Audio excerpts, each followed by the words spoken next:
सहना भवतु सहनौ भुनक्तु सह वीर्यङ्करवावहै तेजस्विनावधीतमस्तु मा विद्विषावहै। ओम शांति शांति शांति। श्रुतिस्मृतिपुराणानाम् आलयं करुणालयं नमामि भगवत्पादं शङ्करं लोकशङ्करं। नमामि भगवत्पादशङ्करं लोकशङ्करं। वन्दे तं सच्चिदानन्दं यतिवर्यं महामतिं वेदवेदान्तसारज्ञम् सद्गुरुं प्रणतोऽस्म्यहम्। सदाशिवसमारम्भाम् शङ्कराचार्यमध्यमाम् अस्मदाचार्यपर्यन्ताम् वन्दे गुरुपरम्पराम्। अग्रे उपस्थितेभ्यः भवद्भ्यः सर्वेभ्यो जिज्ञासुभ्यः हार्दान् प्रणामान् समर्पयामि। ब्रह्मसूत्र शांकर भाष्ये तृतीयाध्याये तृतीये पादे द्विसूत्रात्मकेऽस्मिन् अष्टमे आत्मगृहीत्यधिकरणे तस्मिन् आत्मगृहीत्यधिकरणे उपनिबद्धं प्रथमं सूत्रम्। तस्मिन् अधिकरणे उपनिबद्धं प्रथमं सूत्रम्। इदानीं द्विवारं पठित्वा सूत्रार्थं तद्भाष्यभागं च यथाचार्यानुग्रहं विचारयामः। इदं सूत्रं पादादितः सप्तदशं सूत्रम्। पादादितः सप्तदशं सूत्रं सप्तदशं सूत्रं षोडशं सूत्रं षोडशं सूत्रं पादादि प्रथमं सूत्रं तस्मिन् अधिकरणे पादादितः षोडशं सूत्रम्। पादादितः षोडशं सूत्रं तत्सूत्रम् इदानीं द्विवारं पठित्वा सूत्रार्थं तद्भाष्यभागं च यथाचार्यानुग्रहं विचारयामः। सर्वाग्रे शंकर भगवत् पूज्यपादानां प्रशस्तिश्लोकमेकं पठित्वा तेषां पादारविन्दयोः शिरसा प्रणिपत्य अनुग्रहं च प्राप्य प्रकृतं षोडशं सूत्रं तद्भाष्यभागं च यथाचार्यानुग्रहं विचारयामः।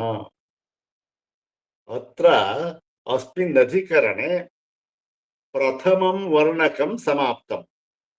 प्रथमं वर्णकं समाप्तम्। अधिकरणं पूर्णतया समाप्तम्। इदानीं तस्यैव अधिकरणस्य आत्मगृहीत्यधिकरणस्य अपरा योजना इदानीं विचार्यते। अपरा योजना इदानीम् अस्यैव सूत्रस्य आत्मगृहीत्यधिकरणस्य अधिकरणस्य अपरा योजना इदानीं विचार्यते। इयम् अपरा योजना अस्य अधिकरणस्य।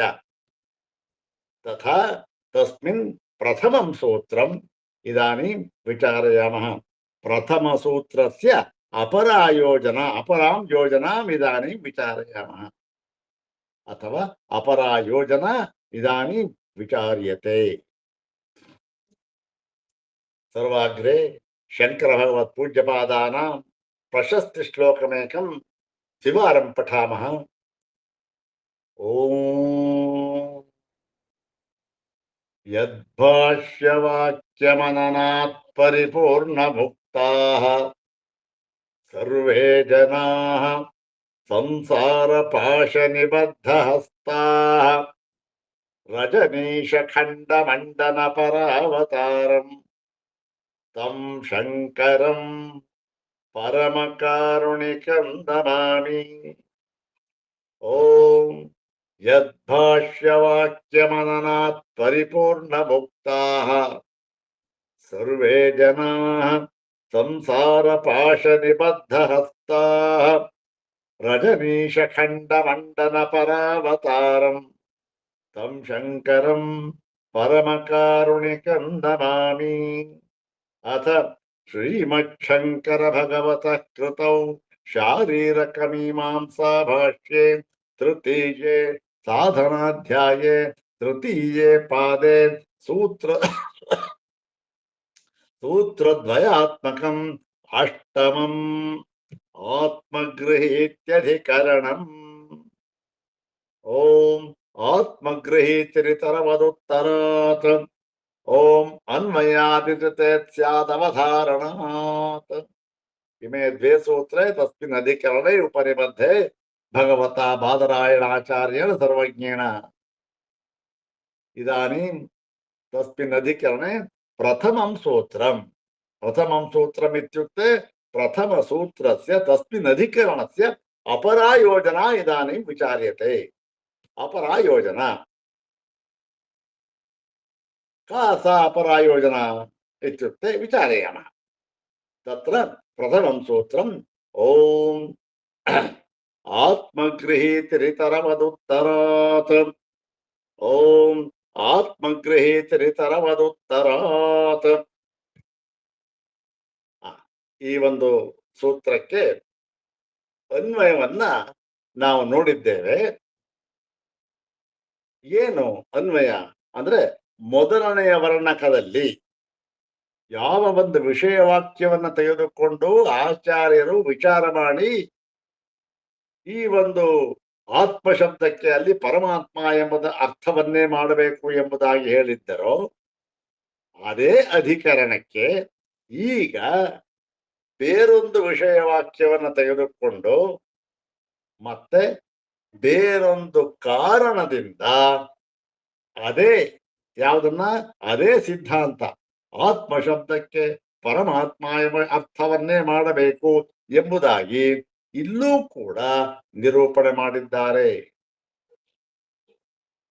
ಮೊದಲನೆಯವರನ್ನ ನಿರೂಪಣೆ ಮಾಡಿದ್ದಾಯ್ತು. ಅದನ್ನೇ ಮತ್ತೊಂದು ವಿಧದಿಂದ, ಮತ್ತೊಂದು ವಿಧ ಅಂದ್ರೇನು, ಬೇರೆ ಒಂದು ಉಪನಿಷತ್ತಿನ ಒಂದು ವಿಷಯ ವಾಕ್ಯವನ್ನು ತೆಗೆದುಕೊಂಡು ನೋಡಿ, ಅಲ್ಲಿಯೂ ಕೂಡ ಆತ್ಮ ಶಬ್ದ ಬಂದಿದೆ, ಆತ್ಮ ಶಬ್ದ ಬಂದಿದೆ.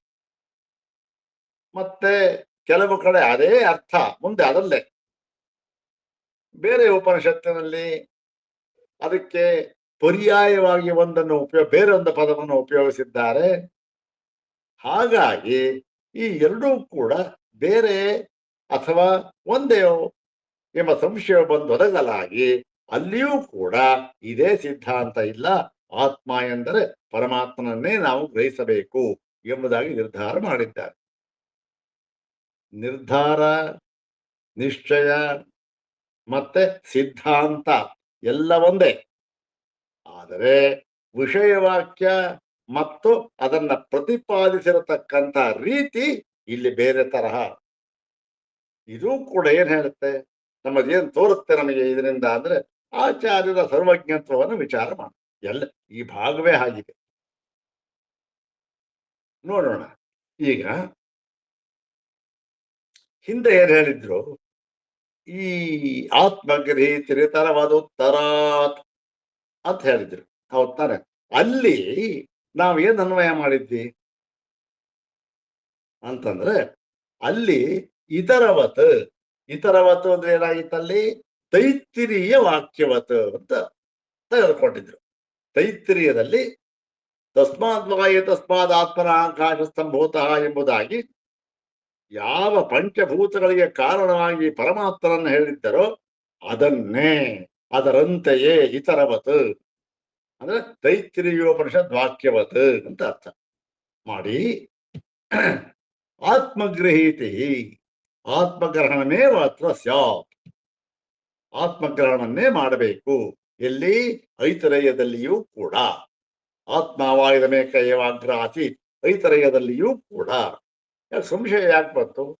ಇಲ್ಲೂ ಆತ್ಮ ಇದೆ, ಅಲ್ಲೂ ಆತ್ಮ ಇದೆ, ಸಂಶಯ ಯಾಕೆ ಬಂತು ನಿಮಗೆ ಅಂದ್ರೆ, ಇಲ್ಲ ನೋಡಿ, ಅಲ್ಲಿ ಆತ್ಮನನ್ನ ಪಂಚಭೂತಗಳಿಗೆ ಕಾರಣವನ್ನಾಗಿ ಹೇಳಿದ್ದಾರೆ ಉಪನಿಷತ್ತಿನಲ್ಲಿ, ತೈತ್ತಿರೀಯೋಪನಿಷತ್ತಿನಲ್ಲಿ. ಹಾಗಾಗಿ ಸಹಜ ಪರಮಾತ್ಮ ಅಂತ ಅರ್ಥ ಮಾಡ್ತಕ್ಕಂಥದ್ದು. ಯಾಕೆ? ಪರಮಾತ್ಮನಿಂದ ಬಂದ ಪಂಚಭೂತಗಳ ಮೊಟ್ಟಮೊದಲ ಸೃಷ್ಟಿ. ತಸ್ಮಾದ್ ವಾಯು ತಸ್ಮಾದ್ ಆತ್ಮನಃ ಆಕಾಶ ಸಂಭೂತ ಅಂತ ಹೇಳಿ ಪಂಚಮಹಾಭೂತಗಳ ಸೃಷ್ಟಿಯನ್ನು ಹೇಳಿದ್ದಾರೆ. ಆದರೆ ಐತಿರೇಯದಲ್ಲಿ ಹಾಗೆ ಹೇಳಿಲ್ಲ, ಲೋಕಗಳ ಸೃಷ್ಟಿಯನ್ನು ಹೇಳಿಬಿಟ್ಟಿದ್ದಾರೆ. ಆದ್ದರಿಂದ ಈ ಆತ್ಮ ಬೇರೆ ಇರಬಹುದು ಎಂಬ ಸಂಶಯ ಬರುತ್ತೆ. ಆದ್ದರಿಂದ ನಾವು ಇಲ್ಲಿ ವಿಚಾರ ಮಾಡ್ತಾ ಇದ್ದೇವೆ ಅಂತ ಹೇಳಿ ಅಲ್ಲಿ ವಿಸ್ತಾರವಾಗಿ ವಿಚಾರ ಮಾಡಿ ಏನ್ ಹೇಳಿದ್ರು? ಐತರೇಯ ವಾಕ್ಯದಲ್ಲಿ ಹೇಳಿದೆಯಲ್ಲ ಆತ್ಮ, ಅದನ್ನ ತೈತ್ತಿರೀಯೋಪನಿಷತ್ತಿನಲ್ಲಿ ಹೇಳಿರುವಂತಹ ಆತ್ಮಶಬ್ದ ಇದೆಯಲ್ಲ, ಅದರಂತೆ ನಾವು ಇಲ್ಲಿ ಯದ್ಯಪಿ ಲೋಕಗಳನ್ನ ಲೋಕ ಸೃಷ್ಟಿಯನ್ನು ಹೇಳಿದ್ದರೂ ಕೂಡ ಪಂಚಭೂತಗಳ ಸೃಷ್ಟಿಯಾದ ನಂತರ ಎಂಬುದಾಗಿ ಅರ್ಥವನ್ನು ಮಾಡಿಕೊಂಡು ಸೇರಿಸಿಕೊಂಡು ತಿಳಿದುಕೊಳ್ಳಬೇಕು. ಹಾಗಾಗಿ ಆತ್ಮ ಎಂಬುದೇ ಅರ್ಥ ಮಾಡಬೇಕು ಅಂತ ಹೇಳಿದೆ. ಯಾಕೆ ಅಂದ್ರೆ ಉತ್ತರ, ಅಲ್ಲಿಯೂ ಕೂಡ ಉತ್ತರ ವಾಕ್ಯ ಸಾಮರ್ಥ್ಯ. ಏನು ಉತ್ತರ ವಾಕ್ಯ ಅಂದ್ರೆ ಅಲ್ಲಿ ಮೊದಲ ವಿವರಣಕದಲ್ಲಿ ಉತ್ತರ ವಾಕ್ಯ ಏನ್ ಕಾರಣ ಕೊಟ್ಟಿದ್ರು ಅಂದ್ರೆ ಪರಮಾತ್ಮ ಗ್ರಹಣ ಅನುಕೂಲ ವಿಶೇಷಣ ವಾಕ್ಯ ಸಾಮರ್ಥ್ಯ ಅಂತ ಕೊಟ್ಟಿದ್ರು. ನಾವು ವಿಚಾರ ಮಾಡುದು ಏನಲ್ಲಿ ಮುಂದಿನ ವಾಕ್ಯದಲ್ಲಿ ಪರಮಾತ್ಮನನ್ನೇ ಗ್ರಹಿಸಬೇಕು, ಬೇರೆ ಯಾವ ಆತ್ಮನನ್ನು ಅಲ್ಲ, ವಿರಾಳಾತ್ಮನನ್ನಾಗಲಿ ಇನ್ನೊಬ್ಬ ಆತ್ಮನನ್ನಾಗಲಿ ಅಲ್ಲ ಎಂಬುದಕ್ಕೆ ಪರಮಾತ್ಮ ಗ್ರಹಣಕ್ಕೆ ಅನುಕೂಲವಾಗಿರತಕ್ಕಂತಹ ವಿಶೇಷಣಗಳನ್ನ ಮುಂದೆ ಕೊಟ್ಟಿದ್ದಾರೆ.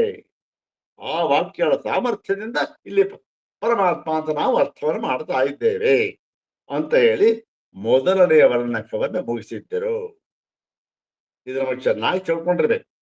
ಈಗ ಏನ್ ಮಾಡ್ತಾ ಇದ್ದಾರೆ ನೋಡಿ, ಬೇರೊಂದು ರೀತಿ ಅಂದ್ರೆ ಬೇರೊಂದು ವಿಷಯ ವಾಕ್ಯ, ಬೇರೊಂದು ಉಪನಿಷತ್ತಿನಲ್ಲಿಯೂ ಕೂಡ ಈ ತರಹ ಸಂದಿಗ್ಧ ಬಂದಿದೆ. ಅಲ್ಲಿಯೂ ಕೂಡ ಎರಡೂ ಕಡೆಗಳಲ್ಲಿ ಪರಮಾತ್ಮನನ್ನೇ ಗ್ರಹಿಸಬೇಕು. ಇಲ್ಲಿಯೂ ಅಷ್ಟೇ, ತೈತ್ತಿರೀಯ ಐತರೇಯ ಎರಡೂ ಕಡೆ ಪರಮಾತ್ಮ. ತೈತ್ತಿರೀಯದಲ್ಲಿ ಸ್ಪಷ್ಟವಾಗಿ ಹೇಳಿದ್ದಾರೆ, ಐತರೇಯದಲ್ಲಿ ಹೇಳಿಲ್ಲ. ಆದರೂ ಕೂಡ ಇಲ್ಲಿ ಈ ಯಾತಕ್ಕೆ ನಾವು ಆತ್ಮ ಅಂದ್ರೆ ಪರಮಾತ್ಮನನ್ನೇ ಗ್ರಹಿಸಬೇಕು ಎನ್ನುವುದಕ್ಕೆ ವಿಸ್ತಾರವಾಗಿ ಆ ಒಂದು ಪದವಾಕ್ಯ ಪ್ರಮಾಣಗಳ ಪೂರ್ವಕವಾಗಿ ವಿಚಾರ ಮಾಡಿ ತಿಳಿಸ್ಕೊಟ್ಟಿದ್ರು. ಆಯ್ತು. ಪ್ರಕೃತ ಏನು ಎಷ್ಟು ಗೊತ್ತಾದ್ಮೇಲೆ ಈಗ ಈ ಒಂದು ಯೋಜನೆಯಲ್ಲಿ ಇನ್ನೊಂದು ಯೋಜನೆ ಇದೆ. ಇಲ್ಲಿ ಯೋಜನೆ, ಇಲ್ಲಿ ಅನ್ವಯ ಸ್ವಲ್ಪ ಬೇರೆ ತರ. ಅಲ್ಲಿ ಏನಾಗಿತ್ತು, ಇಲ್ಲೂ ಅಷ್ಟೇ ಅನ್ವಯ ಅಂದ್ರೆ ಪದಚ್ಛೇದ ಎಲ್ಲ ಒಂದೇನೆ, ಪದವಿಭಾಗ ಎಲ್ಲ ಒಂದೇನೆ. ಆತ್ಮಗೃಹೀತಿ ಇತರವತ್ ಉತ್ತರ ಇದು ತ್ರಿಪದಾತ್ಮಕವಿದಂ ಸೂತ್ರಂ, ಎಷ್ಟೇ ಇಲ್ಲೂ ಅಷ್ಟೇ. ಆದರೆ ಇಲ್ಲಿ ಇತರವತ್ ಆತ್ಮಗೃಹೀತಿ ಉತ್ತರ, ಇಲ್ಲೂ ಅದೇ ಅನ್ವಯ. ಆದ್ರೆ ಅರ್ಥ ಮಾತ್ರ ಇಲ್ಲಿ ಬೇರೆ ಮಾಡಿದ್ದಾರೆ. ಅರ್ಥ ಅಂದ್ರೆ ಏನು, ವಿಷಯವಾಗಿ ಬೇರೆ ತಗೊಂಡಿದ್ದಾರೆ ಅಷ್ಟೆ. ಇತರವತ್ ಅಂದ್ರೆ ಇಲ್ಲಿ ಏನ್ ತಗೊಂಡಿದ್ದಾರೆ, ನಾವೇನ್ ತಗೊಳ್ಬೇಕು? ಕಾಣ್ವ ಶ್ರುತ್ಯುಪದಿಷ್ಟ ಆತ್ಮಸ್ವರೂಪ ನಿರ್ಧಾರಣ ವಾಕ್ಯವತ್ ಅಂತ ಸೇರಿಸ್ಕೊಬೇಕು. ಅಲ್ಲೇನ್ ಮಾಡಿದ್ರು, ತೈತ್ತಿರೀಕ ಸೃಷ್ಟಿ ವಿಷಯ ವಾಕ್ಯವತ್ ಅಂತ ಬರೆದಿದ್ರು, ತಗೊಂಡಿದ್ರು. ಇಲ್ಲಿ ಏನ್ ಮಾಡಿದ್ದಾರೆ, ಇನ್ನೊಂದು ಯೋಜನೆ ನೋಡಿ. ಈ ದೃಷ್ಟಿಯಿಂದ ನೋಡಿದಾಗಲೂ ಕೂಡ ಇಲ್ಲಿ ಎಲ್ಲಿ ಕಾಣುವ ಅಂದ್ರೆ ಬೃಹದಾರಣ್ಯಕ ಬೃಹದಾರಣ್ಯಕ ಮತ್ತೆ ಛಾಂದೋಗ್ಯ ಇವೆರಡೂ ಶ್ರುತಿಗಳಲ್ಲಿ ಬಂದಿರತಕ್ಕಂತಹ ವಿಚಾರವನ್ನು ನೋಡಿದಾಗ ಇಲ್ಲೂ ಕೂಡ ಅದೇ ಅರ್ಥ, ಆತ್ಮನ್ನೇ ಪರಮಾತ್ಮನೇ ಗ್ರಹಿಸಬೇಕು ಅಂತ ತೀರ್ಮಾನ ಮಾಡ್ತಾರೆ. ಹಾಗಾಗಿ ಇತರವತ್ ಅಂದ್ರೇನು, ಕಾಣ್ವ ಶ್ರುತ್ಯುಪದಿಷ್ಟ ಆತ್ಮಸ್ವರೂಪ ನಿರ್ಧಾರಣ ವಾಕ್ಯವತ್ ಅಂದ್ರೇನು? ಕಾಣ್ವೋಪನಿಷತ್ತಿನಲ್ಲಿ ಅಂದ್ರೆ ಬೃಹದಾರಣ್ಯಕೋಪನಿಷತ್ತಿನ ಕಾಣ್ವ ಶಾಖೆಯಲ್ಲಿ ಉಪದಿಷ್ಟವಾಗಿರುವ ಆತ್ಮಸ್ವರೂಪ ನಿರ್ಧಾರಣ ವಾಕ್ಯ ಇದೆಯಲ್ಲ, ಅದರಂತೆ ಇಲ್ಲಿ ಅಲ್ಲಿ ತೈತ್ತಿರೀಯ ಸೃಷ್ಟಿ ವಿಷಯಕ ವಾಕ್ಯ ಅಲ್ಲಿ, ಇಲ್ಲಿ ಕಾಣ್ವ ಶ್ರುತ್ಯುಪದಿಷ್ಟ ಆತ್ಮಸ್ವರೂಪ ನಿರ್ಧಾರಣ ವಾಕ್ಯವತ್ ಏನು ಆತ್ಮ ಗೃಹೀತಿ ಸ್ಯಾತ್, ಇಲ್ಲೂ ಕೂಡ ಆತ್ಮ ಎಂಬುದಾಗಿ ಗ್ರಹಣ ಮಾಡಬೇಕು. ಕುತಃ ನೋಡಿ, ಆತ್ಮಗೃಹೀತಿ ಸ್ಯಾತ್ ಅನ್ನೋದು ಎರಡು ವರ್ಣಕದಲ್ಲೂ ಸಮಾನ. ಇಲ್ಲೂ ಆತ್ಮಗ್ರಹೀತಿ, ಅಲ್ಲೂ ಆತ್ಮಗ್ರಹೀತಿ. ಆದರೆ ಇಲ್ಲಿ ಯಾವುದರಂತೆ ದೃಷ್ಟಾಂತ? ಇಲ್ಲಿ ಕಾಣ್ವೋಪನಿಷತ್ತಿನಲ್ಲಿ ಉಪದಿಷ್ಟವಾಗಿರತಕ್ಕಂತಹ ಆತ್ಮಸ್ವರೂಪ ನಿರ್ಧಾರಣ ವಾಕ್ಯಗಳಂತೆ ಅಂತ ಇಲ್ಲಿ. ಅಲ್ಲಿ ತೈತ್ತಿರೀಯೋಪನಿಷತ್ತಿನಲ್ಲಿ ಆಮ್ನಾಥವಾಗಿರತಕ್ಕಂತಹ ಸೃಷ್ಟಿ ವಿಷಯ ವಾಕ್ಯಗಳಿಗೆ ಅನುಸಾರವಾಗಿ ಅದರಂತೆ ಅಂತ ಅಲ್ಲಿ ಅರ್ಥ. ನೋಡಿ, ಎರಡಕ್ಕೂ ಹೇಗೆ ಪರಮಾತ್ಮನೇ ತಿಳಿಸಬೇಕು. ಕಾರಣ ಏನು? ಕಾರಣ ಕೂಡ ಯಾವಾಗ ವಿಷಯವಾಕ್ಯ ಇಲ್ಲಿ ಬೇರೆ ಆಯ್ತು, ಕಾರಣವೂ ಬೇರೆ ಆಗ್ತದೆ. ಇಲ್ಲಿ ಕಾರಣ ಏನು? ಉತ್ತರ ಅಂತಂದ್ರೆ ಇಲ್ಲಿ ಉತ್ತರ ವಾಕ್ಯ ಸಾಮರ್ಥ್ಯ. ಏನು ಉತ್ತರ ವಾಕ್ಯ ಸಾಮರ್ಥ್ಯ ಅಂತಂದ್ರೆ ಸ ಆತ್ಮ ತತ್ವಮಸಿ ಇತಿ, ಸ ಆತ್ಮ ತತ್ವಮಸಿ ಇತಿ ಉತ್ತರ ವಾಕ್ಯ ಸಾಮರ್ಥ್ಯ. ಅಲ್ಲೇನು? ಪರಮಾತ್ಮ ಗ್ರಹಣ ಅನುಕೂಲ ವಿಶೇಷಣ ವಾಕ್ಯ ಸಾಮರ್ಥ್ಯ ಅಲ್ಲಿ. ಹೀಗೆ ಎರಡೂ ಯೋಜನೆಗಳಿಗೆ ಪರಸ್ಪರ ಹೋಲಿಕೆಗಳನ್ನು ನಾವು ಕಾಣಬೇಕು. ಅಲ್ಲಿಗೆ ಈ ಒಂದು ಪೂರ್ಣವಾದ ಗದ್ಯ ಕ್ರಮ ಏನಾಗುತ್ತೆ? ಅನ್ವಯ ಕ್ರಮ ಇತರವತ್ ಕಾಣ್ವ ಶ್ರುತ್ಯುಪದಿಷ್ಟ ಆತ್ಮಸ್ವರೂಪ ನಿರ್ಧಾರಣ ವಾಕ್ಯವತ್ ಇತ್ಯರ್ಥ. ಇತರವತ್ ಇತ್ಯುಕ್ತೆ ತದ್ವತ್ ಪರಮಾತ್ಮ ಆತ್ಮಗ್ರಹೀತಿ ಪರಮಾತ್ಮ ಏವ ಅಸ್ಯ ಸ್ಯಾತ್. ಪರಮಾತ್ಮನೇ ಇಲ್ಲಿ ನಾವು ತಿಳಿಬೇಕು. ಪರಮಾತ್ಮ ಅಂದ್ರೆ ಕುತಃ ತಸ್ಮಾತ್ ಕಾರಣಾತ್ ಅಂದ್ರೆ ಉತ್ತರ ಅಂದ್ರೇನು? ಉತ್ತರ ವಾಕ್ಯ ಸಾಮರ್ಥ್ಯ. ಕಿಂತತ ಉತ್ತರ ವಾಕ್ಯಂ ಇತ್ಯುಕ್ತೆ ಸ ಆತ್ಮ ತತ್ವಮಸಿ ಇತಿ ಉತ್ತರ ವಾಕ್ಯ ಸಾಮರ್ಥ್ಯ. ಅಲ್ಲಿ ಪರಮಾತ್ಮ ಗ್ರಹಣ ಅನುಕೂಲ ವಿಶೇಷಣ ವಾಕ್ಯ ಸಾಮರ್ಥ್ಯ ಅಲ್ಲಿ. ಇಲ್ಲಿ ಇದು ಉತ್ತರ ವಾಕ್ಯ. ಹೀಗೆ ಇಲ್ಲಿ ಏನಾಗಿದೆ? ಈಗ ಇದರ ಒಂದು ಹಿನ್ನೆಲೆ ನಮಗೆ ಬಹಳ ಮುಖ್ಯ. ಏನು? ಕಾಣ್ವೋಪನಿಷತ್ತರಲ್ಲಿ ಏನು ಹೇಳಿದ್ದಾರೆ, ಮತ್ತೆ ಇಲ್ಲಿ ಅದರಂತೆ ಬೇಕಾದ್ರೆ ಯಾವುದನ್ನು ಹೋಲಿಸಿದ್ದಾರದು ಅದು ಯಾವುದದು ಛಾಂದೋಗ್ಯ, ಅಲ್ಲಿ ಏನು ಹೇಳಿದ್ದಾರೆ, ಇವೆಲ್ಲ ಕೂಡ ನಮಗೆ ಗೊತ್ತಿರಬೇಕು. ಇಲ್ಲಿ ವಿಷಯ ವಾಕ್ಯ ಯಾವುದು ಅಂತಕ್ಕಂಥದ್ದು ಗೊತ್ತಿರಬೇಕು. ಹೌದಾನೆ? ಹಾಗಾಗಿ ಅದನ್ನೆಲ್ಲವನ್ನೂ ಕೂಡ ಭಾಷ್ಯದಲ್ಲಿ ಭಾಷ್ಯಕಾರರು ವಿಚಾರ ಮಾಡಿದ್ದಾರೆ. ಇಲ್ಲಿ ಏನಾಗಿದೆ ಇಲ್ಲಿ ನೋಡೋಣ. ಭಾಷ್ಯಗಳ ಸ್ವಲ್ಪ ನೋಡಿ, ಇದರ ಹಿನ್ನೆಲೆ ಪೂರ್ತಿಯಾಗಿ ತಿಳ್ಕೊಳ್ಬೇಕು. ಇದು ಅತ್ಯಂತ ಉತ್ತಮವಾದ ಭಾಗ. ಈ ಭಾಗ ಇದೆಯಲ್ಲ, ಇದು ಈ ಬೃಹದಾರಣ್ಯಕ ಉಪನಿಷತ್ತಿನಲ್ಲಿ ಈ ಭಾಗ ಇದೆಯಲ್ಲ, ಯಾವುದು ಇಲ್ಲಿ ತಗೊಂಡಿದ್ದಾರಲ್ಲ ವಿಷಯವಾಕ್ಯ, ಅದೇ ಮುಂದೆ ಹೇಳ್ತಾರೆ ಯಾವ್ದು ವಿಷಯವಾಕ್ಯ ಹೇಳ್ತಾರೆ, ಅದು ಬಹಳ ಉತ್ತಮವಾದ ಭಾಗ. ಅಲ್ಲಿ ಚರ್ಚೆ ಬರೀ ಒಂದು ಮಂತ್ರ ಇರ್ತಕ್ಕಂಥದ್ದು. ಅಲ್ಲಿ ಚರ್ಚೆ ಸುಮಾರು 20-30 ಪುಟ ಚರ್ಚೆ ಮಾಡಿದ್ದಾರೆ ಆಚಾರ್ಯ. ಮಾಡಿ ಎಲ್ಲ ದರ್ಶನಗಳನ್ನು ತೆಗೆದುಕೊಂಡು ಮುಖ್ಯವಾಗಿ ಬೌದ್ಧನ ತಗೊಂಡಿದ್ದಾರೆ. ವಿಜ್ಞಾನವಾದವನ್ನ ತಗೊಂಡು ಅದಕ್ಕೂ ಇದಕ್ಕೂ ಏನ್ ವ್ಯತ್ಯಾಸ ಅಂತೆಲ್ಲ ಇಲ್ಲಿ ವಿಸ್ತಾರ ಚರ್ಚೆ ಮಾಡಿ ಆತ್ಮನನ್ನೇ ಗ್ರಹಣ ಮಾಡಬೇಕು ಅಂತ ಹೇಳಿದ್ದಾರೆ. ನೋಡೋಣ ಇದರ ಒಂದು ಪೂರ್ಣವಾದ ಒಂದು ವಿಚಾರವನ್ನೆಲ್ಲ ಸ್ವಲ್ಪ ಈ ಭಾಷ್ಯ ನೋಡಿ ವಿಷಯವಾಕ್ಯ ಯಾವುದು ಅಂತ ತಿಳ್ಕೊಂಡು ನಂತರ ಅದನ್ನ ವಿಚಾರ ಮಾಡೋಣ. ಭಾಷ್ಯ ನೋಡೋಣ. ವಾಜಸನೇಯಕ್ಕೆ ಕಥಮ ಆತ್ಮೇತಿ ಯೋಗ್ಯಂ ವಿಜ್ಞಾನಮಯ ಪ್ರಾಣೇಶು ಹೃದ್ಯಂತರ್ಜ್ಯೋತಿ ಪುರುಷ ಇತಿ ಆತ್ಮಶಬ್ದೇನ ಉಪಕ್ರಮ್ಯ ತಸ್ಯೈವ ಸರ್ವಸಂಗ ವಿನಿರ್ಮುಕ್ತತ್ವ ಪ್ರತಿಪಾದನೆಯನ ಬ್ರಹ್ಮಾತ್ಮತ್ವಂ ಅವಧಾರಯತಿ. ಸ್ಪಷ್ಟವಾಗಿ ಬರೆದರು ನೋಡಿ. ಇಲ್ಲಿ ವಿಷಯವಾಕ್ಯವನ್ನು ತೆಗೆದುಕೊಂಡಿದ್ದೇವೆ. ಯಾವುದನ್ನ ಹೋಲಿಕೆಯಾಗಿ ತೆಗೆದುಕೊಂಡಿದ್ದೇವೆ ಅಂದ್ರೆ ಎರಡು ಹೋಲಿಕೆ, ಎರಡು ಇರಬೇಕಲ್ಲ. ಒಂದು ವಾಜಸನೇಯಕ, ಇನ್ನೊಂದು ಛಾಂದೋಗ್ಯ ಶ್ರುತಿ. ಎರಡು. ಮೊಟ್ಟ ಮೊದಲಿಗೆ ವಾಜಸನೇಯಕದಲ್ಲಿ ಅದನ್ನು ಕಾಣ್ವ ಶಾಖೆಯಲ್ಲಿ ಬೃಹದಾರಣ್ಯಕದಲ್ಲಿ ಒಂದು ಮಂತ್ರ ಬಂದಿದೆ ನೋಡಿ. ಏನದು? ಕಥಮ ಆತ್ಮೇತಿ ಯೋಯಂ ವಿಜ್ಞಾನಮಯ ಪ್ರಾಣೇಶು ಹೃದ್ಯಂತರ್ಜ್ಯೋತಿ ಪುರುಷ ಅಂತಕ್ಕಂಥದ್ದು ಒಂದು ಮಂತ್ರ ನಮಗೆ ಕಂಡು ಬರ್ತದೆ. ಅದರ ಪೂರ್ಣ ಪಾಠ, ಅದರ ಹಿನ್ನೆಲೆ ಎಲ್ಲ ಇವಾಗ ನೋಡೋಣ ಮುಂದೆ. ಬೇಕಾದ್ರೆ ಅದನ್ನ ಪೂರ್ಣ ಪಾಠ ಏನಾಗತ್ತೆ ನೋಡಿ. ಯಾಜ್ಞವಲ್ಕ್ಯರು ಮತ್ತೆ ಜನಕರಾಜ ಇಬ್ಬರಿಗೂ ಕೂಡ ತುಂಬಿದ ಸಭೆ, ಸಂವಾದ ನಡೀತಾ ಇದೆ. ಏನೋ ಅದ್ರ ಹಿನ್ನೆಲೆ ಹೇಳ್ತೇನೆ ನಿಮಗೆ ಕಥೆ ಅದನ್ನ ತಿಳ್ಕೊಬೇಕಲ್ಲ. ಏನೇನು ಅಂದ್ರೆ, ಕಥಮ ಆತ್ಮೇತಿಯೋಯಂ ವಿಜ್ಞಾನಮಯ ಪ್ರಾಣೇಶು ಹೃದ್ಯಂತರ್ಜ್ಯೋತಿ ಪುರುಷಃ ಸ ಸಮಾನ ಸನ್ ಉಭೌ ಲೋಕಾವನು ಸಂಚರತಿ ಧ್ಯಾಯತೀವ ಲೇಲಾಯತೀವ. ಅತ್ಯುತ್ತಮವಾದ ಮಂತ್ರ. ಸ ಸಮಾನ ಸನ್ ಉಭೌ ಲೋಕಾವನು ಸಂಚರತಿ. ಉಭೌ ಲೋಕವು ಅನುಸಂಚರತಿ. ಉಭೌ ಲೋಕವೇನು? ಸ್ವಪ್ನ ಮತ್ತೆ ಜಾಗ್ರತವು. ಹೇಗೆ ಅವನು ಸಮಾನ ಸನ್, ಸಮಾನವಾಗಿ ಅಂದ್ರೇನು?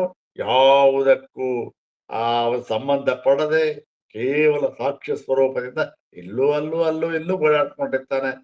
ಅದೇನು ಓಡಾಡ್ಕೊಂಡಿರ್ತಾನೆ ಅಲ್ಲ, ಅಲ್ಲೂ ಇಲ್ಲೂ ವ್ಯಾಪಾರ ಮಾಡುತ್ತಿರುವಂತೆ. ಧ್ಯಾಯತಿ ಇವ ಮತ್ತೆ ಲೇಲಾಯತಿ ಇವ.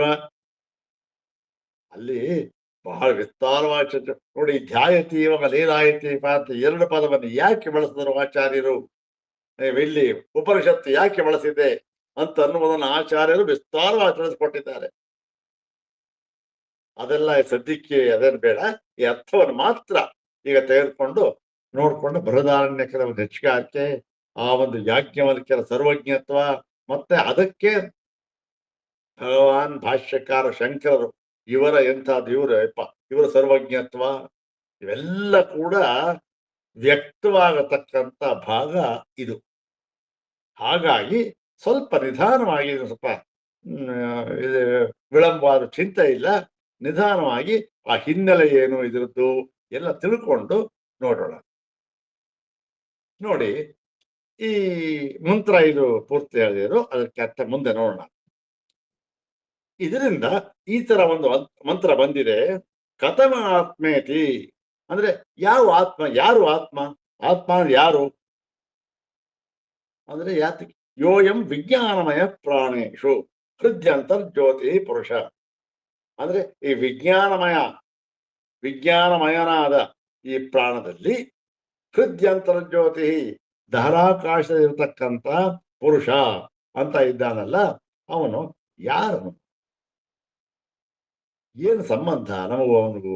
ಇದನ್ನೆಲ್ಲ ವಿಚಾರ ಮಾಡತಕ್ಕಂಥ ವಾಕ್ಯ ಬಂದಿದೆ. ಅಲ್ಲಿ ಏನು? ಕಥಮ ಆತ್ಮ ಇತಿ ಆತ್ಮ ಶಬ್ದವನ್ನು ಬಳಸ್ಬಿಟ್ಟಿದ್ದಾರೆ.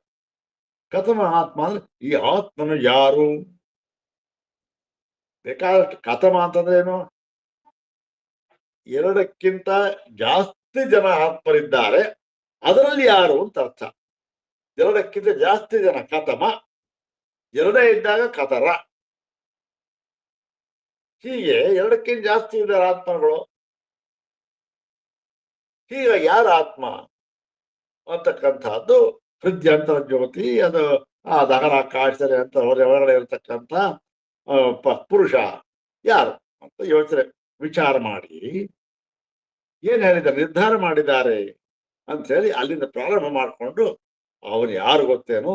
ಸರ್ವ ಸಂಘ ವಿಧಿರ್ಮುಕ್ತತ್ವ ಪ್ರತಿಪಾದನೆಯನ್ನ. ಅವನು ಯಾರು? ಸರ್ವ ಸಂಘ ಅಂದ್ರೆ ಯಾವುದರ ಲೇಪವಾಗಲಿ ಸಂಬಂಧವಾಗಲಿ ಇಲ್ಲದೆ ಇರತಕ್ಕಂತಹ. ಮುಂದೆ ಏನ್ ಹೇಳಿದ್ದಾರಲ್ಲಿ? ಸಮಾನ ಸನ್ ಉಭೌ ಲೋಕಾವನು ಸಂಚರತೆ ಧ್ಯಾಯತೀವ ಲೇಲಾಯತೀವ. ಧ್ಯಾಯತೀವ ಲೇಲಾಯತಿ ಇವ ಅಂದ್ರೇನು? ನಮಗ್ ಹಾಗೆ ಕಾಣ್ತಾ ಇದ್ದಾನಷ್ಟೇ, ವ್ಯಾಪಾರ ಮಾಡೋದು ಏನು ಮಾಡ್ತಾ ಇಲ್ಲ. ಏನು? ನಿಜವಾಗಿ ಸರ್ವಸಂಘ ವಿಧಿರ್ಮುಕ್ತ ಅವನು. ಹೀಗೆ ಪ್ರತಿಪಾದನೆ ಮಾಡಿ ಸರ್ವಸಂಘ ವಿಧಿರ್ಮುಕ್ತನಾಗಿದ್ದಾನೆ ಎಂಬುದನ್ನ ಪ್ರತಿಪಾದನೆ ಮಾಡಿ ಏನ್ ಮಾಡಿದ್ದಾರೆ? ಬ್ರಹ್ಮಾತ್ಮತ್ವಂ ಅವಧಾರಯತಿ.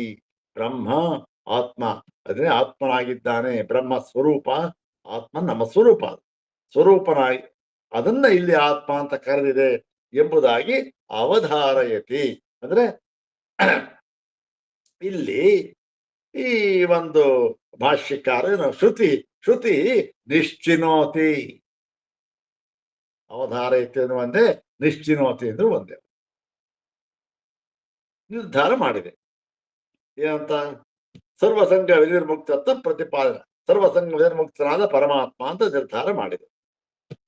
ಮತ್ತೆ ಮಾಡಿ ತಥಾಹಿ ಉಪಸಂಹರತಿ, ಅದೇ ರೀತಿ ಅಲ್ಲಿ ನಿರ್ಧಾರ ಮಾಡಿ ಮುಂದೆ ಏನ್ ಮಾಡಿದೆ ಅದನ್ನ ಪರಿಸಮಾಪ್ತಿ ಮಾಡಿದೆ. ಆ ಪ್ರಕರಣವನ್ನ ಪರಿಸಮಾಪ್ತಿಯನ್ನು ಹೇಗೆ ಮಾಡಿದ್ದಾರೆ ಅಂತಂದ್ರೆ, ಸವಾಯೇಷ ಮಹಾನಜಾತ್ಮ ಅಜರ ಅಮರ ಅಮೃತ ಅಭಯ ಅಭಯಂ ಹಿ ವೈ ಬ್ರಹ್ಮ ಭವತಿ, ಅಭಯಂ ಹಿ ಬ್ರಹ್ಮ ಅಭಯಂ ಹಿ ವೈ ಬ್ರಹ್ಮ ಭವತಿ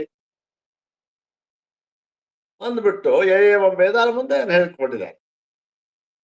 ಇಂತಹ ಈ ಉಪಸಂಹಾರ ಮಾಡುವಾಗ ಇವನು ಮಹಾನ್ ಅಜಃ ಅಜರಃ ಅಮರಃ ಅಮೃತಃ ಅಭಯ ಉದ್ದಕ್ಕೂ ವಿಶೇಷಣವನ್ನು ಕೊಟ್ಟು ಪರಮಾತ್ಮನ ನಿರ್ಧಾರ ಮಾಡಿದ್ದಾರೆ. ಮತ್ತು ಇತಿ ಅಂತರೇಣ ಇವ ಆತ್ಮಶಬ್ದಂ, ಇಲ್ಲಿ ಅನಂತರ ಆತ್ಮಶಬ್ದಂ ಉಪಕ್ರಮ್ಯ ಬ್ರಹ್ಮ ಆಯ್ತು ಇತಿ ಇತಿ ಅದು ಇನ್ನೊಂದು ಬೈ ಬಿಟ್ಟಾಯ್ತು. ಛಾಂದೋಗ್ಯೇತು ಇಷ್ಟಾಯ್ತಲ್ಲ ಇಲ್ಲಿ. ಈಗ ಇದು ಒಂದು ಘಟ್ಟ ಆಯ್ತು ಎಲ್ಲಿ ಬೃಹದಾರಣ್ಯಕದಲ್ಲಿ. ಎಲ್ಲ ಹೀಗೆ ಉಪಸಂಹಾರ ಮಾಡಿದ್ದಾರೆ. ಕಥಮ ಆತ್ಮೇತಿಯೋಯಂ ವಿಜ್ಞಾನವೇ ಪ್ರಾಣೇಶು ಅಂತ ಉಪಕ್ರಮಿಸಿ ಎಲ್ಲಿ ಉಪಸಂಹಾರ ಮಾಡಿದ್ದಾರೆ? ಸವಾಯೇಷ ಮಹಾರಾಜ ಆತ್ಮ ಅಜರೋ ಅಮರೋ ಅಂತ ಉಪಸಂಹಾರ ಮಾಡಿದ್ದಾರೆ. ಮಾಡಿ ಏನ್ ತೀರ್ಮಾನ ಮಾಡಿದ್ದಾರೆ? ಸರ್ವಸಂಗ ವಿನಿರ್ಮುಕ್ತನಾದ ಆತ್ಮನನ್ನು ಪ್ರತಿಪಾದನೆ ಮಾಡಿದ್ದಾರೆ. ಸರ್ವಸಂಗ ವಿನಿರ್ಮುಕ್ತತ್ವವನ್ನ ಪ್ರತಿಪಾದನೆ ಮಾಡಿದ್ದಾರೆ. ಎಲ್ಲಿ? ಬೃಹದಾರಣ್ಯಕದಲ್ಲಿ ಕಾಣ್ವಶಾಖಿ. ಮತ್ತೆ ಈ ಛಾಂದೋಗ್ಯದ ಏನ್ ಮಾಡಿದ್ದಾರೆ ಅಂದ್ರೆ, ಅಲ್ಲಿ ಏನ್ ಮಾಡಿದ್ದಾರೆ? ಇದೇ ಒಂದು ಪ್ರಕರಣದಲ್ಲಿ ಸದೇವ ಸೌಮ್ಯದಮಗ್ರ ಆಸೀದೇಕಮೇವ ದ್ವಿತೀಯಂ ಅಂತ ಇಲ್ಲಿ ಪ್ರಾರಂಭ ಮಾಡಿದ್ದಾರೆ ನೋಡಿ. ಅಲ್ಲಿ ಕಥಮ ಆತ್ಮೇತಿಯೋಯಂ ವಿಜ್ಞಾನಮಯ ಪ್ರಾಣೇಶು ಹೃದ್ಯಂತರ್ಜ್ಯೋತಿ ಅಂತ ಅಲ್ಲಿ ಪ್ರಾರಂಭ ಮಾಡಿದ್ರು. ಇಲ್ಲಿ ಸದೇವ ಸೌಮ್ಯದಮಗ್ರ ಆಸೀತ್ ಅಂದ್ಬಿಟ್ಟು ಪೂರ್ತಿಯಾಗಿ ಬೇರೆಯಾಗಿಯೇ ಉಪಕ್ರಮಿಸಿದರು. ಬೇರೆಯಾಗಿ ಅಂದ್ರೇನು? ಅಲ್ಲಿ ಕಥಮ ಆತ್ಮ ಎಂಬುದಾಗಿ ಆತ್ಮಶಬ್ದವನ್ನೇ ಹೇಳಿದ್ದಾರೆ. ಇಲ್ಲಿ ಏನ್ ಮಾಡಿದ್ದಾರೆ? ಆತ್ಮಶಬ್ದ ಹೇಳಲೇ ಇಲ್ಲ. ಸದೇವ ಸೌಮ್ಯದಮಗ್ರ ಆಸೀತ್ ಅಂತ ಹೇಳ್ಬಿಟ್ಟಿದ್ದಾರೆ. ಸತ್ತೊಂದೇ ಇದ್ದಿತು ಅಂತ ಹೇಳ್ಬಿಟ್ಟು, ಅಲ್ಲಿ ಆತ್ಮ ಅಂತ ಹೇಳಿದ್ರು, ಇಲ್ಲಿ ಸತ್ ಅಂತ ಹೇಳ್ಬಿಟ್ಟು. ಸತ್ ಅಂತ ಹೇಳಿ ಅಂತರೇಣ ಇವ ಆತ್ಮಶಬ್ದಂ ಅಂದ್ರೆ ಆತ್ಮಶಬ್ದವನ್ನ ಪ್ರಯೋಗ ಮಾಡದೆ, ಆತ್ಮಶಬ್ದ ಅಂತರೇಣ ಆತ್ಮಶಬ್ದವನ್ನ ಬಿಟ್ಟು ಇಲ್ಲಿ ಏನ್ ಮಾಡಿದ್ರು? ಉಪಕ್ರಮ್ಯ ಪ್ರಾರಂಭ ಮಾಡಿ ಉದರ್ಕೆ ಅಂದ್ರೆ ಉಪಸಂಹಾರೆ, ಉಪಸಂಹಾರ ಭಾಗೆ ಕೊನೆಯಲ್ಲಿ ಉಪಸಂಹಾರ ಭಾಗದಲ್ಲಿ ಏನ್ ಮಾಡಿದ್ದಾರೆ? ಸ ಆತ್ಮ ತತ್ವಮಸಿ ಅಂತ ಉಪಸಂಹಾರ ಮಾಡಿಬಿಟ್ಟಿದ್ದಾರೆ. ಎಲ್ಲಿ? ಛಾಂದೋಗ್ಯದಲ್ಲಿ. ಕೊನೆ ಆ ವಾಕ್ಯ ಏನು?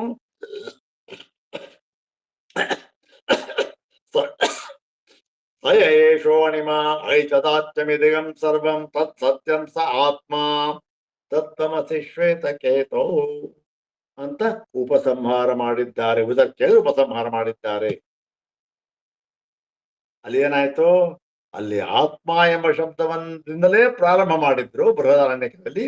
ಇಲ್ಲಿ ಸತ್ ಎಂಬ ಶಬ್ದದಿಂದ ಪ್ರಾರಂಭ ಮಾಡಿ ಇಲ್ಲಿಯೂ ಕೂಡ ಸಾತ್ಮ ತತ್ವಮಸಿ, ಅದೇ ಸ್ವರೂಪ, ಅದೇ ನೀನಾಗಿದ್ದೀಯ ಅಂತ ಹೇಳಿ ಇಲ್ಲಿ ಮುಕ್ತಾಯ ಮಾಡಿದ್ದಾರೆ. ಈಗ ಇಲ್ಲಿ ಸ ಆತ್ಮ ತತ್ವಮಸಿ ಇತಿ ತಾದಾತ್ಮ್ಯಂ ಉಪಸಂಹರತಿ. ತಾದಾತ್ಮ್ಯಂ ಅಂದ್ರೆ ಸ ಆತ್ಮ, ಆ ಆತ್ಮ ಇದ್ದಾನೆ ಅವನು ತತ್ವಮಸಿ ಅಂದ್ರೆ ಆ ಆತ್ಮನಿಗೂ ಮತ್ತೆ ಇವನಿಗೂ ಶ್ವೇತಕೇತುವೆ ಇವನಿಗೂ ತಾದಾತ್ಮ್ಯವನ್ನ, ತಾದಾತ್ಮ್ಯ ಅಂದ್ರೆ ಅಭೇದವನ್ನ ಅಲ್ಲಿ ಉಪಸಂಹಾರ ಮಾಡಿದ್ದಾರೆ. ಈಗ ಎರಡು ವಿಷಯ ವಾಕ್ಯ ಆಯ್ತು. ಎರಡು ವಿಷಯ ವಾಕ್ಯ ಆದ್ಮೇಲೆ ಇದೇನು ಬಂತು? ಸಂಶಯ ಬಂತು. ತತ್ರ ಸಂಶಯ. ಏನ್ ಸಂಶಯ ಅಂದ್ರೆ ತುಲ್ಯಾರ್ಥತ್ವಂ ಕಿಂ ಅನಯೋ ಸ್ಯಾತ್ ಅತುಲ್ಯಾರ್ಥತ್ವಂ ವಾ ಇತಿ. ಇವೆರಡಕ್ಕೂ ಕೂಡ ಸಮಾನವಾದ ಅರ್ಥವೇ ಇದೆಯೋ ಅಥವಾ ಅಸಮಾನವಾದ ವಿಷಮವಾದ ಅರ್ಥ ಇದೆಯೋ ಅಂತ ಸಂಶಯ. ಅಯ್ಯೋ, ಸಂಶಯ ಯಾಕೆ ಬಂತು ನಿಮ್ಗೆ? ಸಂಶಯ ಯಾಕೆ ಬಂತು ಅಂತ ಕೇಳ್ತೀರಾ ಸ್ವಾಮಿ? ಇಲ್ಲಿ ನೋಡಿ ಏನಂತ ಕಾಣುವ ಶಾಖೆಯಲ್ಲಿ ಬೃಹದಾರಣ್ಯಕದಲ್ಲಿ ಕಥಮ ಆತ್ಮೇತಿ ಅಂತ ಅಂದ್ಬಿಟ್ಟು ಆತ್ಮ ಶಬ್ದದಿಂದಲೇ ಉಪಕ್ರಮಿಸಿದ್ದಾರೆ. ಸರಿ ಆಯ್ತು, ಆತ್ಮಶಬ್ದ. ಆದರೆ ಛಾಂದೋಗ್ಯದಲ್ಲಿ ಏನ್ ಮಾಡಿದ್ದಾರೆ? ಸದೇವ ಸೌಮ್ಯದ ಮಗ್ರ ಆಸೀತ್ ಅಂತ ಉಪಕ್ರಮಿಸಿ ಬಿಟ್ಟಿದ್ದಾರೆ. ಹಾಗಾಗಿ ಆತ್ಮ ಮತ್ತೆ ಸತ್ ಎರಡು ಶಬ್ದ ಇದೆ. ಇವೆರಡಕ್ಕೂ ಕೂಡ ತುಲ್ಯಾರ್ಥತ್ವಂ ಅಂದ್ರೆ ಸಮಾನವಾದ ಅರ್ಥವಿದೆಯೋ ಅಥವಾ ಅತುಲ್ಯಾರ್ಥತ್ವಂ ವಿಷಮವಾದ ಅಂದ್ರೆ ಬೇರೆ ಬೇರೆ ಅರ್ಥವೋ?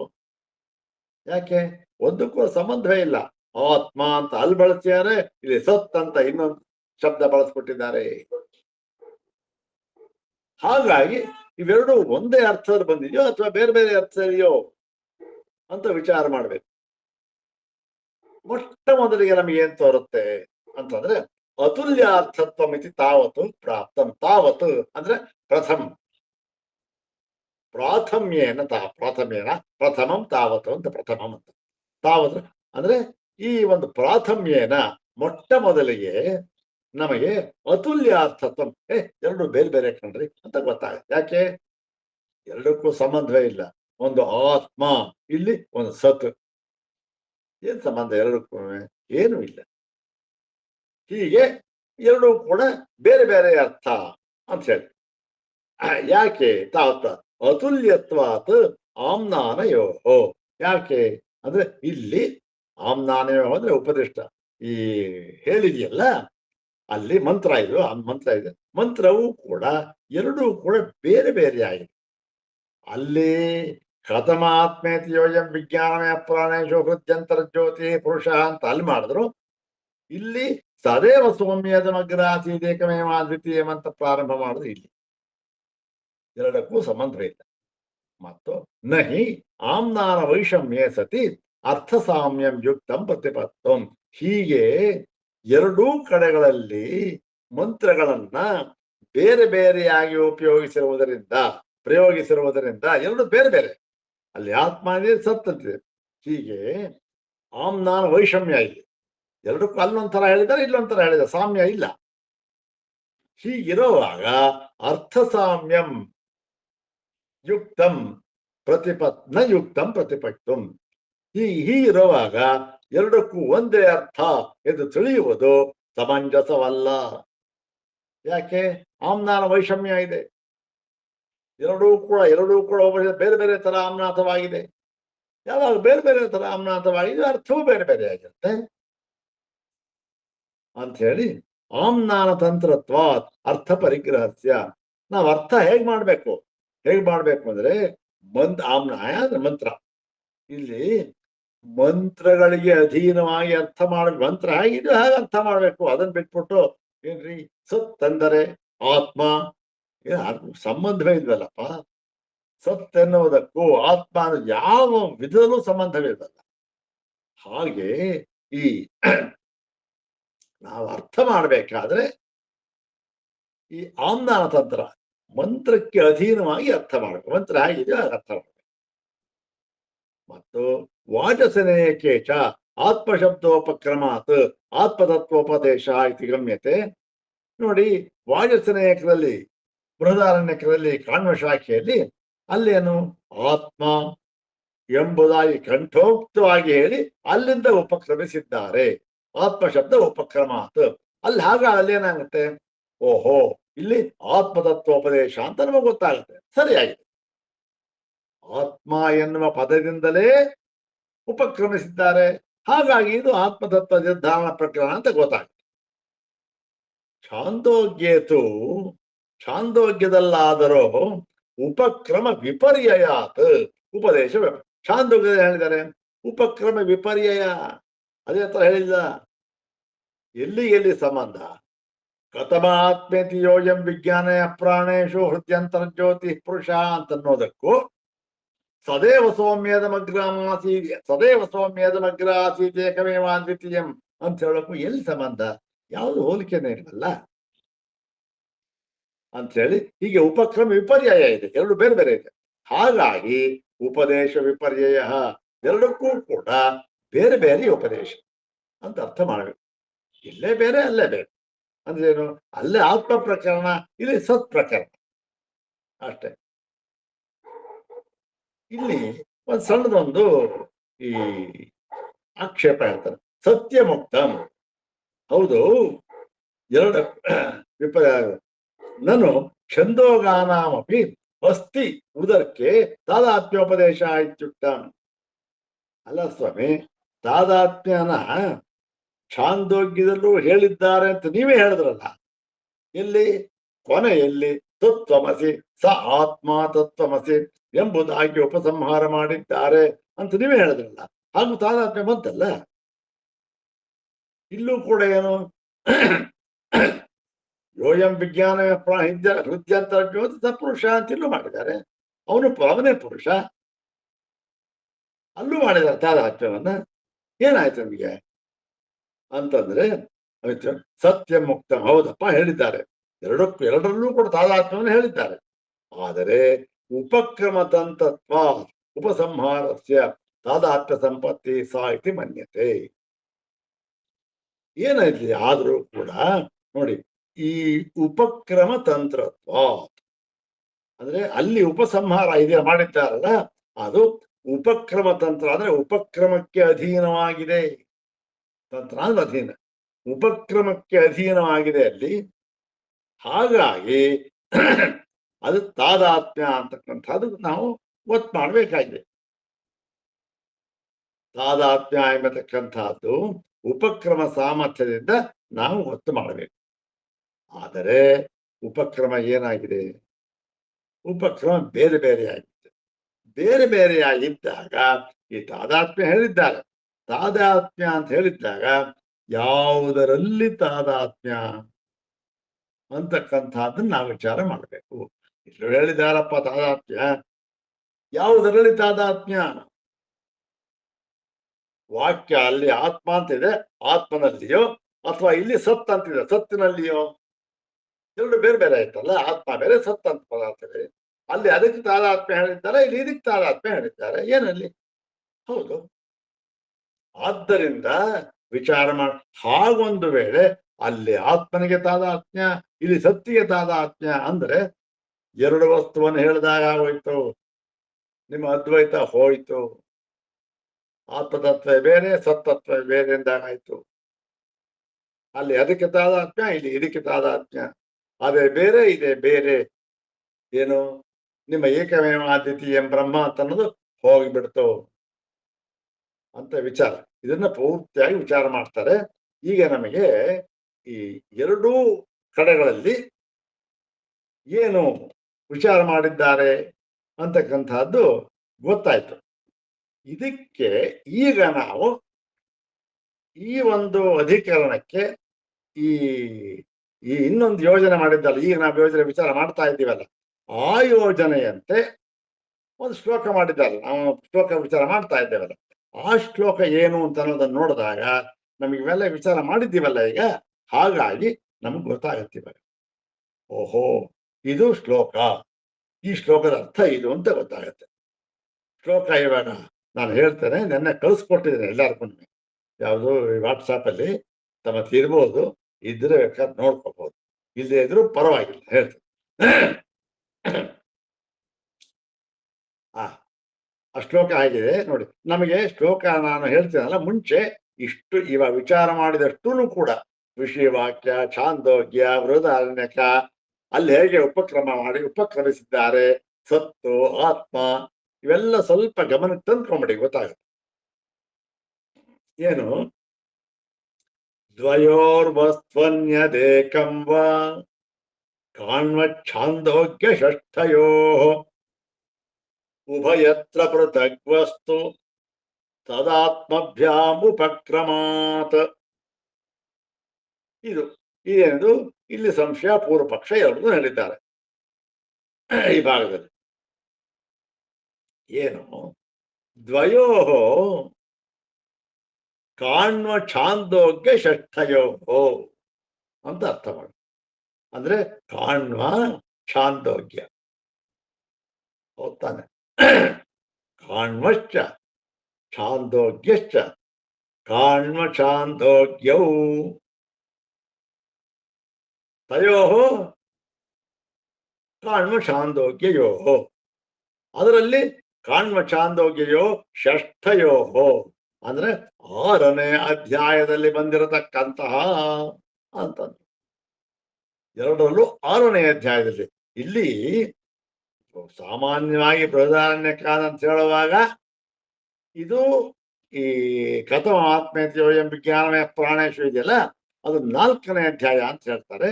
ಆದರೆ ಅದು ಹಿಂದಲ 2 ಅಧ್ಯಾಯ ಇದೆಯಲ್ಲ, ಅದನ್ನು ಸೇರಿಸ್ಕೊಂಡು ಈಗ ಇಲ್ಲಿ 6ನೇ ಅಧ್ಯಾಯ ಅಂತ ಹೇಳ್ತಾರೆ. ಅದೊಂದು ಇದೆ.